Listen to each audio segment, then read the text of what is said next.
तो नमस्कार दोस्तों, आप सभी का फिर से एक बार और स्वागत है हमारे YouTube चैनल भोजपुरी पेज में। और मैं हूं आप सबका दोस्त भाई अजित यादव। दोस्तों देखिए, अरविंद अकेला कल्लू जी के कल सुबह सुबह अन्नपूर्णा फिल्म के YouTube चैनल से एक और नया बवाल होली गीत आप लोगों के बीच में कल सुबह सुबह आ रहा है, जिस गाने को राइटर अखिलेश कश्यप जी लिखे हुए हैं। दोस्तों देखिए, गाने का नाम है देवर परहब होली में।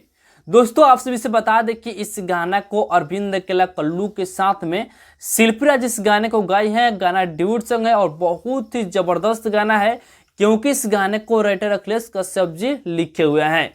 दोस्तों इस गाने में अगर म्यूजिक की बात किया जाए तो इस गाने में म्यूजिक बनाए हैं आर्या शर्मा जी, जो कि इस गाना को कल सुबह 6:30 पे अन्नपूर्णा फिल्म यूट्यूब चैनल पर रिलीज किया जा रहा है। तो आप लोग कल सुबह तैयार रहिएगा इस गाने को सुनने के लिए। गाना बहुत ही जबरदस्त गाना है, क्योंकि इस गाने को राइटर अखिलेश कश्यप जी जो खेसारी लाल यादव जी के राइटर हैं, वही इस गाने को लिखे हुए हैं। तो बाकी दोस्तों फिलहाल का ही अपडेट है। आप लोग इसके बारे में क्या करना चाहते हैं कमेंट बॉक्स में बताइएगा।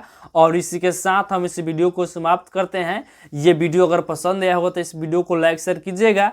बाकी मेरे चैनल को अभी तक सब्सक्राइब नहीं किया है तो सब्सक्राइब भी कर लीजिएगा, क्योंकि इस चैनल पे भोजपुरी इंडस्ट्री का हर एक अपडेट सबसे पहले आपको मिलेगा।